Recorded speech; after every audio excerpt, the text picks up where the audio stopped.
But there's 9 of us, and I'm sitting there, and they're out, and everybody's getting plucked off one by one. And then all of a sudden, I'm the last guy in the green room. Seriously? I'm kind of like, they wouldn't do this to me, would they? You're tuned in to the Ross Tucker Football Podcast, guiding your gridiron journey, none other than your host, former NFL lineman, Ross Tucker.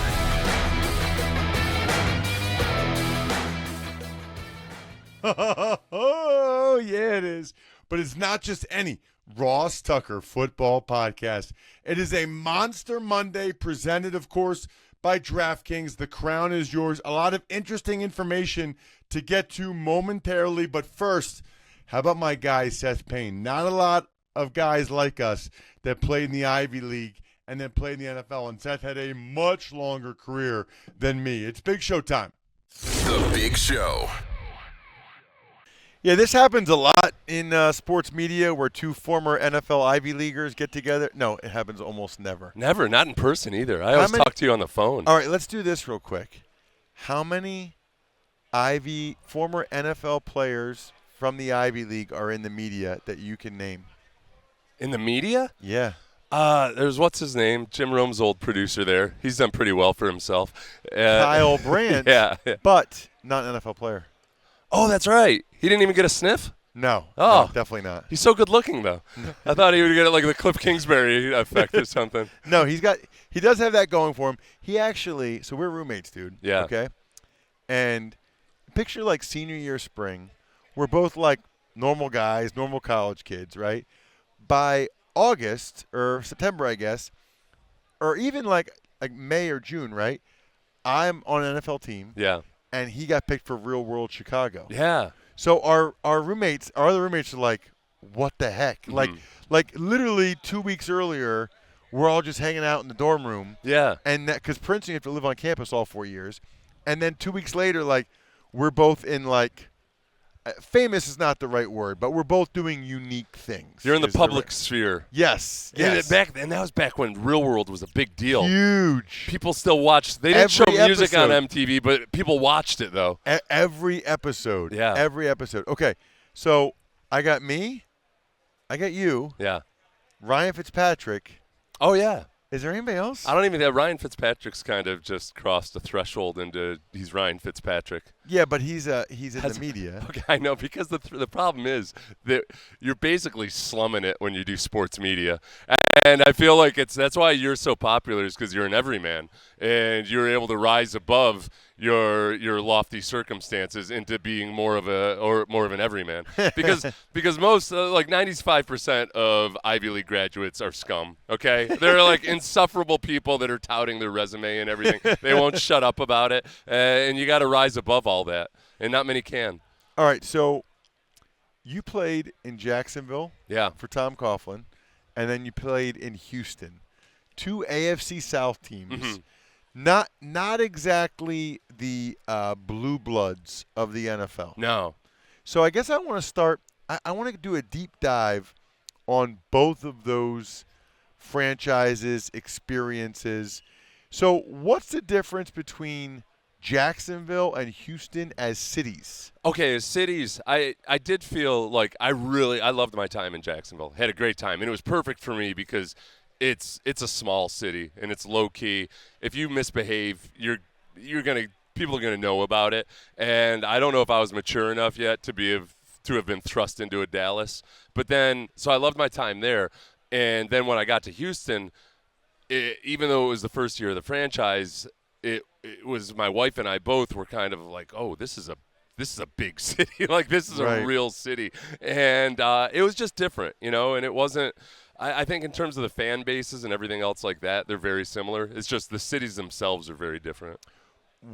Tell me about the fan bases being really similar. I think it's like it's a warm weather climate, so it's not the psychotic lunatic fringe that you get in some of the northern cities and definitely the Northeast. So that part of it, I don't think there's necessarily that same vitriol you get when things don't go well. When things don't go well, they're not like, it's not ruining their life. They're not calling in and so angry. Yeah. They just kind of don't watch as much. Yeah, I guess the biggest difference is that in Houston you also have 2 other major league sports teams. So that kind of that spreads out the attention a little bit. Whereas in Jacksonville, I could say maybe in some ways it felt more like you're like you get the undivided attention of the fan base that's there, and they're living their whole pro sports life locally is living or dying with the team. What I never understood about Jacksonville is right when the franchise started, you had Baselli and Brunel, and they had success. And I remember seeing like playoff games in Jacksonville where it was like packed and the fans were going crazy. But then it was only like, I don't know, 5 years later that they kind of – it wasn't as big of a deal. Well, you know what happened is that they went hard. Those expansion teams, the Panthers and the Jaguars, they got all kinds of extra draft picks. They got extra first-round picks. They had all this salary cap space. And we got to a point with the Jaguars where Coughlin just said, all right, we're close. We're going to spend a bunch of money on free agents. We brought in awesome dudes, but aging free agents like Hardy Nickerson, Carnell Lake, Bryce Pop, guys like that. And you knew there was going to be a point where they had to pay the piper. And that was in the expansion draft year where they unloaded. They unloaded Gary Walker, myself, and Tony Baselli's contracts. They traded away Keenan McCardle, I believe, or at least let him go. And it just kind of collapsed after that for a while, and they had to go through a spell of just insignificance, I guess. Talk to me about – because, like, not many people in the history of the NFL have been drafted in the expansion draft. Yeah. Like, that's actually, like, a really unique thing. So talk to me about how you found out you were eligible for the expansion draft. Like, did you know ahead of time that they were going to take you? Like, I'm fascinated by the expansion draft thing. Okay. That was my second year, by the way, so I thought maybe I would be in it. Right. Every team had to say, like, 10 guys. Well, and the way it was all worked out that year, there were a lot of teams that were thinking the same as the Texans is, okay, this is an opportunity to maybe get some of our bigger contracts off the books. So there were more viable players in that expansion draft. And, Aaron Glenn ended up going in the expansion draft that year. Marcus Coleman, Jamie Sharper, guys like that. But I just remember this is how I remember how it all started. Was I had just paid for a pool to be installed at my house. And, you don't get resale on a pool. And I'm, like, stroking the check to the contractor for the final payment. I love where I'm living. I liked playing in Jacksonville. And I get a call from Tom Coughlin. It says, Seth, we're gonna set you. We're gonna expose you in the expansion draft. And the way I understood it at that point was it seemed like the way everybody was talking about it, I was probably going to end up going to Houston if whoever they put up from Jacksonville was going to end up going to Houston. So you go to Houston, you do your physicals. Now, hold on a second. Was Dom – who was the first head coach, Dom? Dom Capers was going to be the first head coach. And had he been in Jacksonville? He had been in Jacksonville. So he knew you. Yeah, and I knew Dom liked me, so I figured, okay, I'm probably going to go. Yeah. But they can't say anything, so you don't know for sure. And you're going through your physicals, and I'm so freaking naive. Like, I didn't know for sure if I was definitely going to go. The Texans did it up big, like Texas style. They made it like the actual draft at Madison Square Garden. They had it at the convention center. They had a stage. They had all these guys like ZZ Top was there. All these Houston legends were there at the expansion draft. And they brought 9 of us for the expansion draft. And we wore suits just like the actual draft. We're sitting in a green room. Oh, so you knew you were going. I didn't know for sure. So, because I'm naive and dumb. Hold on a second. And I'm they thinking, can't bring you there and have you wear a suit. All kinds of stuff happens on the real draft on draft day. Ross, in my mind, it was like the fantasy draft. You thought you were going to be like the Aaron Rodgers, Brady Quinn of the expansion draft where you're just sitting there? Not at first, but there's 9 of us, and I'm sitting there, and they're out, and everybody's getting plucked off one by one, and then all of a sudden I'm the last guy in the green room. Seriously? I'm kind of like, they wouldn't do this to me, would they? But they wouldn't really. Was your wife with you? No, we weren't married yet. Oh. And so finally they took me. ZZ Top introduced me. And then afterwards, somebody interviewed me, and they said, what was it like, getting drafted with ZZ Top up there? And I was like, oh, that was one of the coolest things that's ever happened to me. I love that. We used to listen to those guys like for our wrestling warm-ups. That was really cool. I got quoted in the paper that getting drafted in the expansion draft was the greatest thing that had ever happened to me in my life. So it was fun. It was kind of. Have you ever seen the movie The Right Stuff? Based on the book The Right Stuff. It's about the early days of the space program in Houston.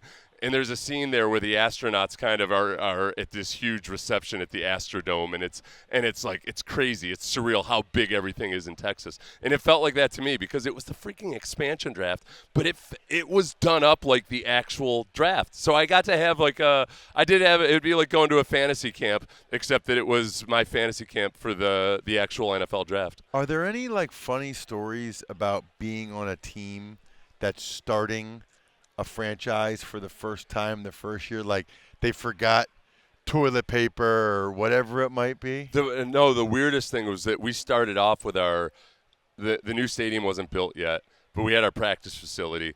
The Astrodome, as it is now, was still there. Wait. Your first year, you did play in the big stadium, We right? played in the big stadium, but they were still working on it in the Okay. spring. It wasn't finished yet. So our locker rooms were in the Astrodome. And that was also the last year that they had the rodeo at the Astrodome. So every morning, our strength and conditioning staff, Dan Riley and his staff, would have to come in and like completely clean all the weight room equipment because there was a patina of dust over everything. And like we were in the locker room that hadn't been used in years. Old carpet, probably like Nolan Ryan's old jock strap festering in the corner. Yeah, it was nasty. And we would take carts over to the practice field. Wait, why would you be in the Astrodome? Because the stadium wasn't done yet. So why were you in the Astrodome? Because our locker room is in the stadium. So like our locker rooms and everything weren't done yet. Your locker room was in the Astrodome. Yeah, well, our new locker rooms that we would use like in the first season were in NRG Stadium, but that wasn't done yet. Got it. So our locker room was in the Astrodome. We didn't practice in the Astrodome or anything, but we had to get carted over to the practice field. By the way, it's crazy to go to do a Texans game this year like I did the Texans-Titans on TV, as you know, and they used to call the Astrodome like the eighth wonder of the world, right? Yeah. And compared to NRG, it's like this little tiny pimple. Like it's just wild. It hasn't been power washed in decades. It's condemned. It's officially condemned. It's a whole local politics thing. I don't understand the economics of it, but they refuse to tear it down. It's Why? just weird. I can't explain it. I don't know what the deal is. That sounds like they should implode it for parking. I know. The other thing, though, the cool thing about that year was that we were an expansion team. The offense started 6 rookies in the first game, and it was a mess offensively. But we had really good defensive players, and it was probably one of the better defenses I've ever played on. Wow. Yeah. So like that part of it was. Like, give me some names. You're Aaron Glenn, Well, Aaron Jamie Glenn, Sharper? Gary Walker, Jamie Sharper, Marcus Coleman. I'm going to forget a few guys, but there were some really good players on that team, and we were a pretty good defense. It's just when the offense has 15 minutes time of possession in a game, it was hard. But I also look, Dom Capers and then Vic Fangio was the defensive coordinator. So that's why the Super Bowl is cool for me, is to be able to watch Vic Fangio on this stage because I loved him. Like Vic Fangio probably made me an extra few $1 million because he just completely transformed me as a player. In what way? His scheme, he gives the defensive linemen so much freedom. If he gives you these options, if you can handle it, to slant to your responsibility, stem all the time. He kind of gives you a rule book for when you can play more aggressively and when you need to be more of a two-gapper or a gap responsibility guy based on the coverages you play behind you. And it's stuff that I'd never been exposed or was even aware that it was possible as a defensive lineman. So like I'm always a guy that was always trying to really play my responsibilities and everything, and I probably wasn't as aggressive as I should have been. Vic's scheme gives you that license to be like, okay, no, on this play, you're just based on this formation with this coverage behind you, you're just going to hit it. And so it's cool to watch Jalen Carter, I think, do some of those things in Vic's scheme because it allows you to be a conscientious player, but also an aggressive player at the same time. So it kind of mixes and matches elements of the old school 3-4, but with just an aggressive 4-3 defense. Was it your first year? I mean, was it the first game where you guys beat the Cowboys? Yes. Was that the opening game? Yeah. Gosh, that's bad for the Cowboys. Interestingly, I got cut midway through that year. Yeah.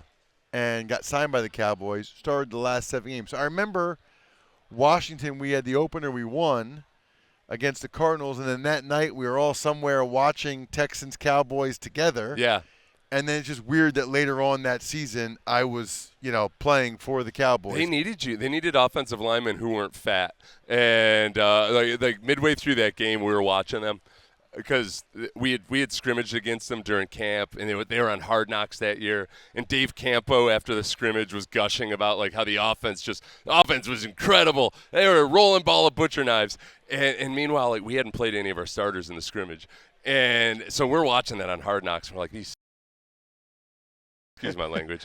And so it got like midway through that game, and you could see they had some good offensive linemen on that team, but they were out of shape. And like you could see their eyes were kind of glazed over. Like I grew up working on farms, Ross, and you can see sometimes when a cow is sick or it's been tranquilized or something, their eyes just get kind of glassy, and they looked like a bunch of fat old cows. And it was awesome because they were awful that day. So they needed a Ross Tucker. Wait, so you can tell when a cow by their eyes? Yeah. Yeah, they get kind of glassy, like a Cowboys offensive lineman. Yeah. So what's funny about that is when I went there, man, those guys, they were out of shape. Yeah. And, dude, like the meal would be like fried chicken with mashed potatoes. Like that would be the training table. Yeah. I was like blown away. And I probably told you this before. Only team I played for, they charged for lunch. Oh, really? Every week. Like Bengal style. Every week, payroll deduct $150. And I remember I went to the guy, and I was like, I'm 23, and the Redskins didn't do it. And I got picked up on waivers midway through the year by the Cowboys from the Redskins. So I go to the money guy, the operations guy or whatever. I'm like, hey, what's this $150 payroll deduction? He's like, oh, that's for lunch. I'm like, that's for lunch? He said, yeah. He's like, but you're making $18,000. You won't even know something. No. Like, I'm 23 years old. I'm from Reading, Pennsylvania. That is 8 cases of Yingling Lager. Yeah. Like, I knew the math. Yeah. I knew that was 8 cases of Yingling Lager. I said, well, what happens if I just want to, like, bring, like, a turkey sandwich? Yeah, or something. And something healthy. Yeah. Do I get my $150 back? He was like, like, he didn't know how to do it. But I just remember – those are a couple of things that jumped out. So, number one, that they fed us terribly. Yeah. And number two, that every dollar, Jerry, was very vitally important to him. He was collecting every dollar counted for him, and that's a good example right there where when I asked for my helmet after Parcells cut me, they said, Jerry looks at it as his property. So they payroll deducted $300 from out. I started 7 games at left guard. $300, and the Redskins had given me everything. Yeah. You know what I mean? You know what? That's what drove me crazy about when Jerry Jones got up in the press conference where they introduced Brian Schottenheimer, and Jerry says, I would do anything, I would sacrifice anything to win a championship. And then he equated it in terms of how much money he would spend. It's your story notwithstanding, I think it's a good illustration of how Jerry just does not get it. Because if he wanted to sacrifice everything, for one, you might have to pull back a little bit on all the PR nonsense that those guys are subjected to all the time that makes it a circus there. And that's going to take some money away. That's going to take some money off of the top line stuff. But then also you're going to have to pull your ego away from it a little bit. Like his idea and his understanding of what it would actually take to sacrifice to win a Super Bowl, he's not even in the same universe as what a lot of the actual football people would think of when it comes to sacrificing to win. What do you think happened to CJ? And that's why they're a doomed franchise. What do you think happened to CJ Stroud this year? I think it was it was a bad situation with an offensive coordinator who wasn't ready to be an offensive coordinator yet. I think, and they're trying to run. But wait a minute, but they had success the year before. They weren't a good offense. This is one thing that I think in people's minds they forget that they were a promising offense. They weren't a genuinely good offense in 2023. CJ had success, but the offensive coordinator, just like the quarterback himself, he has to go through that process of people having an entire year of film on him. And a lot of the things the Texans were trying to do this year was really good. It's the old Kubiak/Shanahan conundrum, which is, man, it's really, really good when you're executing it properly, but if you're not executing it properly, and chiefly they weren't running the ball well, which they didn't run the ball well in 2023. They didn't run the ball well, and when you're lining up in all these condensed formations and you can't run the ball at all, because I know there's a lot of stat people out there saying, like, well, you don't actually have to run the ball to set up the play action. You have to at least be competent at running the ball. So when you line up in condensed formations and teams have zero respect for the run and all they care about is shutting down the pass and the 4 guys up front basically can stop the run, it's a recipe for disaster because they were in 2nd and 10, 3rd and 10 so much. And it just put a lot of stress on CJ. And meanwhile, the pass protection was falling apart up front. Defensive coordinators were just kind of almost dictating what protections they were going to see. And the offensive line did a horrible job even after the protections were set and adjusting to everything. So it was a high bar. It was a high level of difficulty for CJ this year.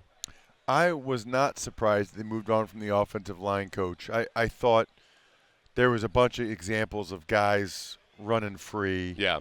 Things like that. I guess I was a little bit surprised that they moved on from Bobby Slowick. As you and I are talking here, and I don't know when this interview will air, but as we're talking here, they don't have a guy yet, right? Yeah. They're still working on that. Yeah, they've interviewed 8 dudes. I would imagine they had a phone call with Chip Kelly just because there's so many commentators. D'Amico knows him and played for him. Right. With Chip Kelly, I think I had my reservations, but I was excited about him as a guy that could come in and basically be the head coach of the offense. Because that's the big question now is, all right, you've got a defensive-minded head coach. He's a young defensive-minded head coach who's still very involved with the defense. You need somebody that can really run the show on offense. And I don't think Bobby Slowick was that guy. Bobby Slowick might end up being a good offensive coordinator in the NFL, but I think he was too green, and that was probably having a young offensive coordinator with a young quarterback, a rookie center or a second-year center at various times last year and this year. It was just too much youth and experience all bundled up at once. What is your middle name? Copeland. Copeland, because your social media is Seth C. Payne? Yes. Is that right? Where Yes. does Copeland come from? That's like a great-great-great-grandfather or something. It's very distinguished sounding. I feel like I should be S. Copeland Payne. So my middle name is my grandmother's maiden name. Mm-hmm. When I got traded to Cleveland, everybody always called me Tuck. Yeah. I get to Cleveland, the right tackle is Ryan Tucker. Oh, yeah. He's yeah. Tuck, and yeah. he's established, Yeah. so I can't be Tuck. So the O-line coach, Jeff Davidson, says, what's your middle name? I said, Finch. And so Finch was great as like a grandmother's maiden name. Yeah. But then after the guy in Wildcats and the guy in American Pie who hooks up with Stifler's mom, Finch had a totally different connotation. So they ended up calling me Finch. Like that's how when I was with the Browns, I was Finch. Yeah, that's a rough one. I didn't love it. No. Copeland, I think, would have been better than that. Copeland's not bad. That's I grew to love Copeland. My sister's middle name is Hartley. That's an atrocious middle name. My sister's middle name is English, Bryn English Tucker, which I think sounds good. That sounds like, but the Irish would hate it. They're like, the dirty English. Check him out on social media at Seth C. Payne, long time in the NFL. Now he's a Houston sports talk radio star in the morning. I like going on all season long with those guys. Again, at Seth C. Payne. Thank you, man. Really appreciate it. Oh, and Deceptively Fat, still have that? No, the YouTube, my YouTube channel is Tell the me, best. yeah, It's make the sure Seth, everybody knows. Seth Payne Show on YouTube. It's Seth fantastic. Payne Show on YouTube. That is amazing. If you want information from the second best Ivy League guy in the media, better player. This is like what measuring stick are we using here? This is, that's a tough thing with media. There's so many different measuring sticks. The guys who make the most money, I don't think are the best guys in media. Some of the best guys in media, I think, are like bloggers who are probably making like $27,000 a year. It's a great point, but I do know for sure he had a much better career than me in both college and in the NFL on the field. Thank you, dude. Yeah, my pleasure, man. That was an awesome weekend of basketball. I thoroughly enjoyed that while sipping on some delicious Smirnoff. You guys already know the mixtures I like to use. By the way, we got the Sweet 16 already coming up again this weekend, starting Thursday night. Smirnoff, not only an official sponsor of this show, the NFL Draft, it's the perfect vodka for crafting delicious cocktails, easy to make, versatile for any and all fans over 21. Please drink responsibly. Smirnoff number 21 vodka, distilled from grain 40% alcohol by volume. The Smirnoff Company, New York, New York. Please not share with anyone under legal drinking age. We are a month away from the NFL draft. Smirnoff, my number one pick when it comes to vodka, because first of all, it tastes delicious. Secondly, it's inexpensive. It's not going to cost you an arm and a leg. Smirnoff. Tuck's Takes. All right, so Jack, I'm just going to dive right in to some of the news that happened because we don't have a lot of time. Awesome conversation with Seth, by the way. Aaron Rodgers visited the Steelers, but nothing's happened there. I'm guessing he's going to go there. The Giants signed Jameis Winston to a 2-year, $8 million deal. So Jameis is at least kind of their backup option, if you will. Here's the other moves, okay? The Lions signed Avonte Maddox, which I like. Chargers inked tight end Tyler Conklin. Bengals got O-line Lucas Patrick. Browns signed guard Tevin Jenkins. Texans added yet another offensive tackle in Trent Brown. Saints signed Brandon Cooks. Remember Brandon Cooks? Remember when they drafted him? Chiefs re-signed edge rusher Charles Omenihu. Speaking of edge rushers, the Texans gave a big contract extension to Daniel Hunter. It's only 1 year, but it is very, very impressive. We'll have a lot more Wednesday. We'll see what happens next couple days as it relates to the NFL. Other than that, I think we're done here. A lot of people scoring points this weekend in March Madness. You can score points at Labatt by getting gear for buying beer. Listen, the Labatt merch, I have a bunch of it. It's incredible. And you can get it just by snapping a photo of your receipt, uploading it instantly to rack up points for exclusive merch. Any store, any bar, stadium, doesn't matter. Buy beer, get gear. Go to rewards.labattusa.com to sign up. Thanks for tuning in to the Ross Tucker Football Podcast. Make sure to also check out Even Money, Fantasy Feast, and College Draft, all on the DraftKings Network on Samsung TV Plus, YouTube, or subscribe to the podcast on your favorite platform. Shout out My Front Page Story, as well as Pizza Boy Brewing. Who else we got? We got Sporticulture, and of course, HumanNetNYC.com, BackOfficeScheduler.com.